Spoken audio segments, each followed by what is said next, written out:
हरे कृष्ण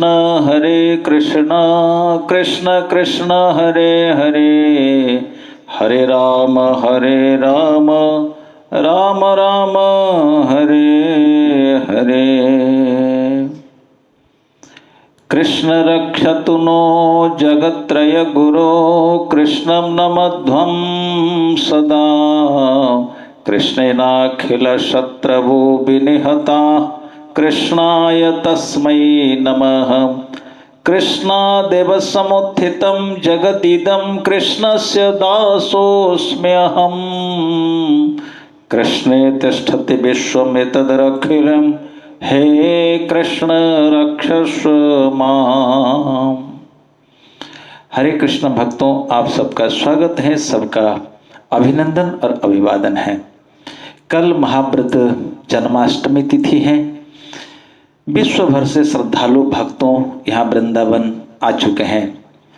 वृंदावन अभी लोकारण्य में परिवर्तित हो चुका है। जहाँ देखो वहाँ भक्तों की भीड़ है।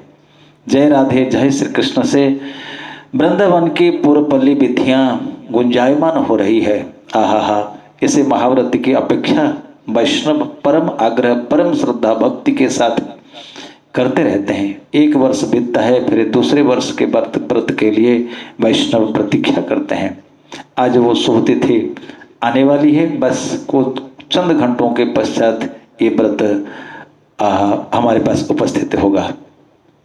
मित्रों, ये पवित्र जन्माष्टमी तिथि है जिसका पालन करने से भगवान श्री कृष्ण अपनी प्रेमा भक्ति प्रदान करते हैं। आइए, कुछ भक्तों का निवेदन है कि यदि हम जन्माष्टमी व्रत का विधान हमको जानकारी इस संबंध में प्राप्त होगी।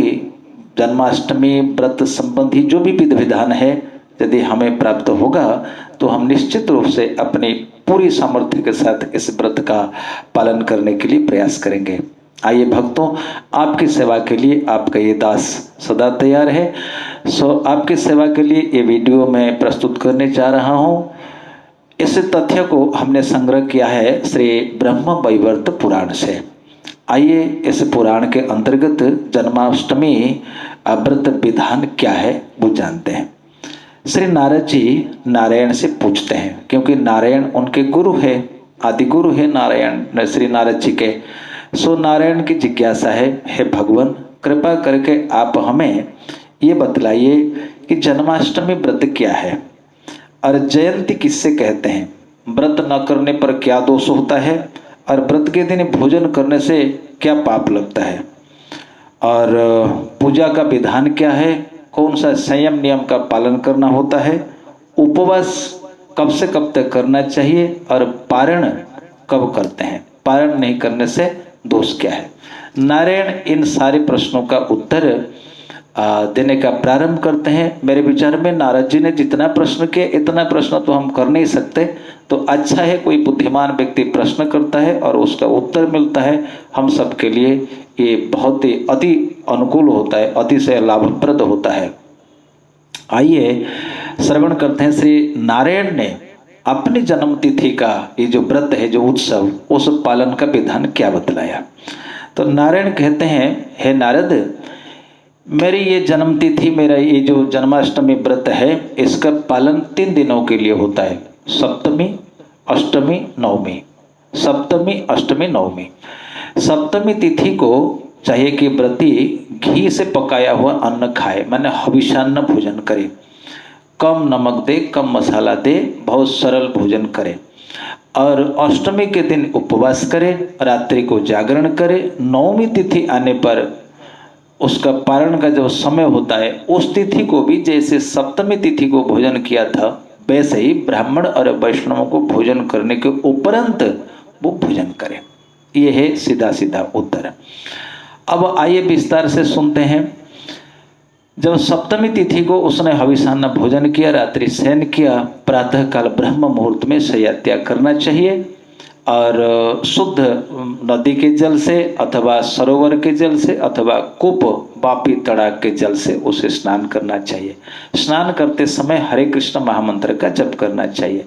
हरे कृष्ण कृष्ण कृष्ण हरे हरे, हरे राम राम राम हरे हरे। स्नान करते समय यदि आप उस जल को मंत्रित कर देंगे हरे कृष्ण महामंत्र के द्वारा, बहुत अच्छा होगा। स्नान करने के पश्चात आप पितरों को जरूर तर्पण करिए।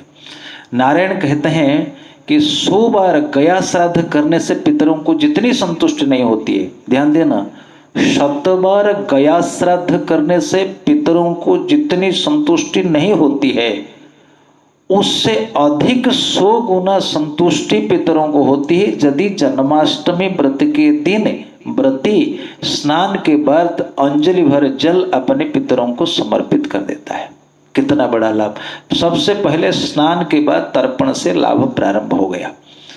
तत्पश्चात भक्त आए, 12 अंग में तिलक करे, तिलक करने के बाद आचमन करे, बाएं हाथ से चम्मच ले और एक तांबे पात्र में जो जल है उसको ला करके दक्षिण पत्र ऐसे ही हथेली पर, दक्षिण हस्त के हथेली पर रखे थोड़ा सा जल, एवं उसको बिना शब्द किए उस जल को ग्रहण किए। इन मंत्र के द्वारा ओम केशवाय नमः 2 बार करे, ओम नारायणाय नमः 3री बार करे, ओम माधवाय नमः, एवं 4थी बार जल लेकर के ओम अपवित्रो पवित्रो वा सर्वावस्थायां गतोपि वा यह स्मरेत पुंडरीकाक्षम स बाह्याभ्यंतर शुचिः श्री विष्णु हो श्री विष्णु हो श्री विष्णु हो, ये कह करके अपने मस्तक पर सर्वांग शरीर में जल का सिंचन कर दे।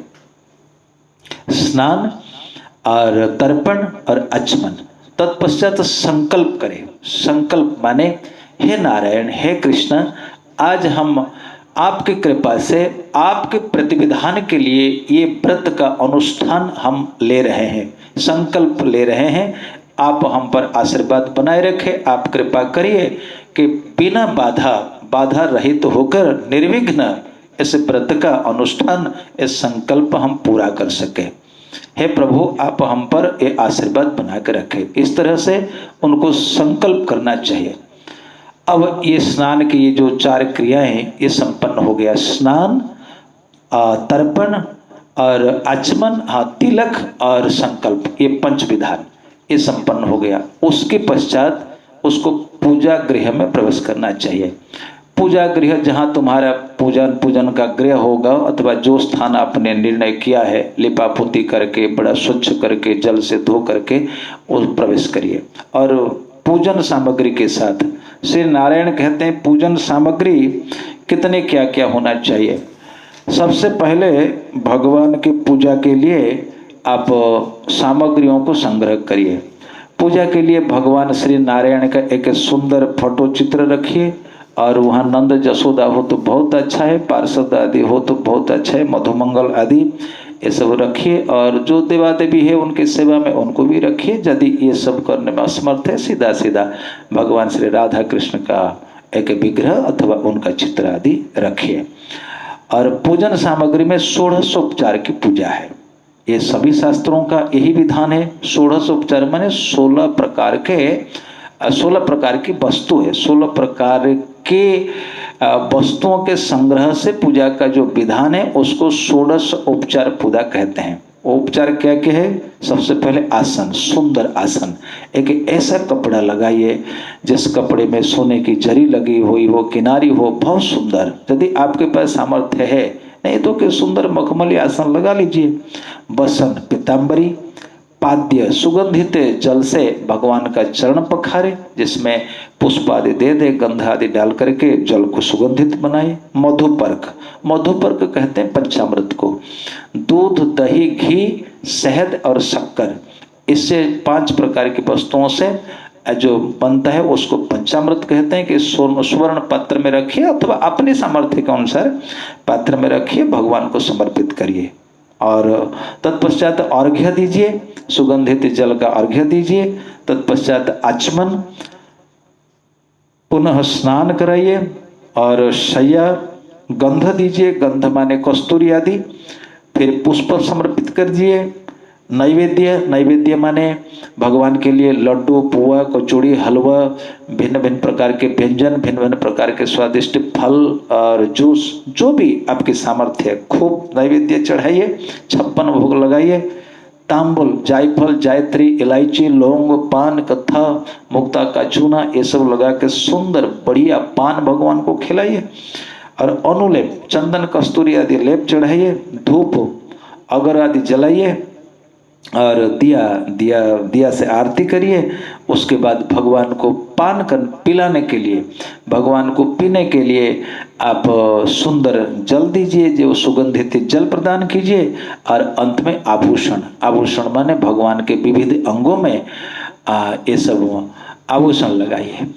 आभूषण उनके कान में, उनके मस्तक पे, उनके गले में, उनके कमर में, उनके चरणों में सुंदर आभूषण लगाइए। और पूजा समाप्त होने के पश्चात आप पुष्पांजलि दीजिए, पुष्प अर्पण करिए पूरे परिवार के साथ, भाई बंधु कुटुंबियों के साथ, भाई बहनों के साथ आप पुष्पांजलि दीजिए।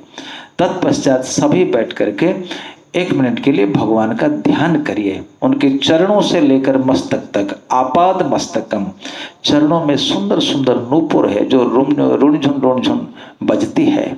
कमर पर चमचमाती हुई पीताम्बरी, और कमर पर उस पीताम्बरी को बांध के रखा है कमरबंध, सुंदर भिन्न भिन्न मोती अलंकार से, मोती भिन्न भिन्न कीमती धातुओं से बना हुआ वो आभूषण है। सुंदर गंभीर नाभि प्रदेश, बलिबल को उदरम, गोल वर्तुल उदर है, विशाल वक्षस्थल, लंबी लंबी भुजाएं, ऊंचे ऊंचे स्कंध, और शंखाकृति ग्रीवा माने गर्दन, और चिकने चिकने गोल गोल गाल, लाल लाल अधर, मुक्ता के समान दंत पंक्तियां, तोते की चोंच को मात कर देने वाली तीखी नाक, और रत्नारे नेत्र, और धनुष के समान उनके भौं हैं, विशाल ललाट पट्टल, और काले काले घुंघराले बाल, और सुंदर सुंदर कान, कान में मकराकृति कुंडल, और काले काले केस अलकावली, और कुछ लट्टें अपने मुखमंडल को भी शोभायमान कर रहे हैं। उस पर सुंदर मणिरत्न खचित भव महामूल्य मुकुट माने किरीट, और उस पर मोर पंख चमचमा रही है। आहा, इस प्रकार से आंख बंद करके भगवान की स्तुति करिए अथवा ध्यान करिए। स्तुति में कोई भी पाठ करिए। कस्तूरी तिलकम ललाट पटले वक्षस्थले कौस्तुभम नासाग्रिबर मुक्तिकम करतले वेणुम करे कंकणम सर्वांगे हरिचंदनम सुललितम कंठे च मुक्तावलिम गोपस्त्री परिवेष्टितो विजयते श्री गोपाल चूड़ामणि कृष्णाय वासुदेवाय हरये परमात्मने प्रणत क्लेश नाशाय गोविंदाय नमो नमः इत्यादि स्तुतियों के द्वारा हम ध्यान कर सकते हैं। मित्रों, ये हुई पूजा की पद्धति। पूजा समाप्त होने के बाद भगवान के जन्म संबंधी, लीला संबंधी कथा को खूब श्रवण करिए। कैसे भगवान का प्राकट्य होता है मथुरा के कंस के कारागार में, उनके पिता वसुदेव जी लेके जाते हैं नंदालय यशोदा माता के गोद में, फिर उनको सुला देते हैं, फिर वहां से एक बच्ची को ले आते हैं, इत्यादि इत्यादि कथा आप श्रवण करिए। उपवास के साथ रात्रि को नृत्य गीत के साथ जागरण करिए, और दूसरे दिन जब अष्टमी समाप्त होगी तब बंधु बांधव परिवार के साथ पुनः पूजा करके एवं ब्राह्मण वैष्णव को भोजन करा के आप पारणा कर सकते हैं। ये हुआ भगवान श्री कृष्ण का पूजन। अब प्रश्न उठेगा पूजा उपवास कब करें? उपवास कब करें? श्री कृष्ण कहते हैं सप्तमी रात्रि शेष हो गई और अष्टमी का जो प्रारंभ होता है स्नान के पश्चात आप उपवास करिए। उपवास कब से कब तक करना चाहिए? जब तक अष्टमी है। देखिए ऐसा भगवान का निर्देश है कि यदि जिस व्रत को हम पालन करने जा रहे हैं, जो अष्टमी कल जन्माष्टमी आने वाली है, ये जन्माष्टमी व्रत हम पालन करेंगे, ऐसा ध्यान रखिए कि अष्टमी तिथि जब से लगती है और अष्टमी तिथि में भगवान श्री कृष्ण का नक्षत्र रोहिणी नक्षत्र जब से जब तक है, तो उस अवधि वो काल उपवास का काल है। जैसे कल 6:40 से लेकर 9:44 तक दूसरे दिन ये रोहिणी नक्षत्र का काल है। ध्यान देना, कल सोमवार 6:40 से लेकर मंगल 9:44 तक प्रातः काल ये रोहिणी नक्षत्र का काल है। और कल प्रातः काल से लेकर रात्रि को 2 बजे तक अष्टमी की तिथि है। ध्यान देना, ये अष्टमी की तिथि और नक्षत्र का काल, ये दोनों समय उपवास करना है, चाहे कोई भी हो, अष्टमी तिथि हो और नक्षत्र हो। और भगवान श्री कृष्ण कहते हैं, नारायण कहते हैं, विद्वान लोग बड़ी यत्न पूर्वक ये अष्टमी तिथि और नक्षत्र ये दोनों काल में उपवास करते हैं। अर्थात हम सबको कल सूर्योदय से लेकर परसों दिन 9:44 तक उपवास करना होगा और 9:45 के बाद हम पारण कर सकते हैं। ये ध्यान देना चाहिए, क्योंकि पारण के बिना व्रत का फल संपूर्ण रूप से प्राप्त नहीं होता। ये क्लियर बात, क्योंकि अष्टमी तिथि का जो पारण करते हैं, अष्टमी तिथि का जो हम पालन करते हैं, उससे 8 गुना फल मिलता है। नक्षत्र के अनुसार करने से 4 गुना फल। इसलिए विद्वान लोग ये दोनों तिथि के अनुसार पालन करते हैं। सो कल हम लोगों को प्रातः काल से लेकर दूसरे दिन 9:44 बजे तक हमको पालन करना चाहिए। ये हुआ व्रत पार उपवास का समय। अब नारद जी ने पूछा था जयंती किससे कहते हैं। भगवान श्री नारायण कहते हैं जयंती वही है जो पुण्य देने वाली तिथि है। जय और पुण्य, जयंती, जय और पुण्य देने वाली तिथि को जयंती कहते हैं। बहुत भाग्य की बात है, अतिशय भाग्य की बात है। कल की जो तिथि है वो बहुत समय के बाद आती है। देखिए, श्री नारायण कहते हैं जैसे जन्माष्टमी तिथि को बुधवार हो अथवा सोमवार का योग हो, रोहिणी नक्षत्र हो और अष्टमी तिथि पूरी हो, वो तो बहुत दिनों के बाद ऐसी तिथि आती है। अरे संयोगवश कल वही तिथि है। कल हम सब भक्तजन उसी तिथि को पालन करने के लिए उत्साहित हैं। सो मित्रों, जयंती शब्द का अर्थ हुआ भगवान की आविर्भाव तिथि, और ये हमको जय दिलाती है और हमको पुण्य दिलाती है। भगवान नारायण कहते हैं जो व्यक्ति ऐसे जन्माष्टमी महाव्रत का बड़े संयम के साथ पालन करता है, उसका अनुष्ठान करता है, उसके करोड़ों जन्मों का पाप एक पल में ध्वंस हो जाता है। जैसे रुई का ढेर एक सलाई जलने पर ध्वंस हो जाता है, उसी प्रकार उसके करोड़ों जन्मों के पाप एक पल में नष्ट हो जाता है। और विपरीत में, पक्षांतर में, यदि कोई व्यक्ति इस जन्माष्टमी तिथि को उपवास ना करके भोजन कर लेता है, तो उसका परिणाम क्या होता है? उनके पूर्व जन्म का जो पुण्य है, जो पूर्व कर्मों का पुण्य, वो नष्ट हो जाता है, और इस व्रत का अनुष्ठान से जो फल मिलने वाला है उससे हाथ धोना पड़ता है। तो दोनों ओर से नुकसान उसको हाथ लगता है। सो मित्र, इस प्रकार से भगवान श्री कृष्ण संपूर्ण विधि बताते हैं। और एक विशेष बात, वो कहते हैं सप्तमी विद्या अष्टमी कभी नहीं करनी चाहिए। सप्तम विद्या माने जैसे कल अष्टमी तिथि प्रारंभ हो रही है, यदि सूर्योदय के समय सप्तमी का थोड़ा सा स्पर्श होगा उसको सप्तमी विद्या कहेंगे। माने सप्तमी कनेक्टेड हो जाती है अष्टमी के साथ, वो तिथि हमें मान्य नहीं है। पक्षांतर में यदि अष्टमी तिथि मात्र थोड़ी सी है, ऐसा मान लीजिए कि 2-3 घंटे के लिए, और पूरा दिन नवमी है, पूरी रात भी नवमी है, तो कहते हैं वो व्रत बहुत मान्य है। इसलिए कभी कभी आप लोगों का ये, आप लोग देखे होंगे, सभी लोग एक दिन जन्माष्टमी करते हैं, हम लोग दूसरे दिन ही करते हैं, क्योंकि ऐसा लिखा हुआ है। और ब्रह्म वैवर्त पुराण में साफ साफ लिखा हुआ है। आपके पास ब्रह्म वैवर्त पुराण होगा तो आप देख सकते हैं, भगवान का प्राकट्य अविद्ध तिथि को हुआ था। अविद्ध तिथि माने जिस तिथि के साथ सप्तमी का कोई स्पर्श नहीं था। इसलिए सदैव हम लोग जो सप्तमी रहित तिथि, माने सप्तमी जिससे कनेक्टेड नहीं है, अविद्ध है अष्टमी तिथि, उसका पालन करते हैं। एकादशी भी वैसे ही है, दशमी का टच हो तो हम नहीं करते। एकादशी भले ही 2 घंटे के लिए हो और पूरा द्वादशी हो, तो वो तिथि हमें मान्य है। इस प्रकार से भगवान श्री कृष्ण डिटेल्स बताते हैं, और जागरण करना चाहिए।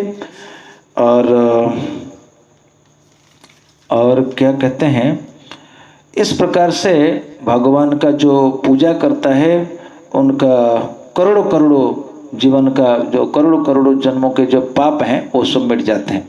और एक सावधानी करते हैं, कभी कभार ऐसा होता है कोई साधु महात्मा उसके पास बहुत सारी चीज़ें नहीं है, वो ये सब पूजा विधान नहीं कर सकता है, उसके लिए भगवान ये कहते हैं कि भाई यदि वो व्यक्ति केवल उपवास और जागरण कर लेता है तो उनको 100 अश्वमेध यज्ञ का फल प्राप्त होता है। 100 अश्वमेध, देखो एक अश्वमेध में कितना खर्च है, पर केवल जन्माष्टमी व्रत का उपवास और जागरण करने मात्र से 100 अश्वमेध यज्ञ का फल प्राप्त हो जाता है। सिंपल। और यदि कोई व्यक्ति रह नहीं पाता तो थोड़ा बहुत जलपान करके रह जाए, पर रहने के लिए कोशिश करनी चाहिए, क्योंकि केवल इतना नहीं, भगवान नारायण करते हैं जन्माष्टमी व्रत का अनुष्ठान करने मात्र से उसका तो पुण्य होता है, 100 अश्वमेध यज्ञ का फल मिलता है, करोड़ों जन्मों की जो पाप राशियां कटती है। इतना नहीं, उनके सैकड़ों करोड़ों पीढ़ियों का भी उद्धार हो जाता है, ऐसा भगवान कहते हैं। उनके कई पीढ़ियों का, 100 पीढ़ियों का भी उद्धार हो जाता है। सो मित्रों, ये जन्माष्टमी व्रत का ये महात्म्य है। सो भगवान श्री कृष्ण से हम कृपा की याचना करेंगे, प्रभु हमें शक्ति दे और हमारे सभी भक्तों को, हमारे सभी मित्रों को सामर्थ्य दे।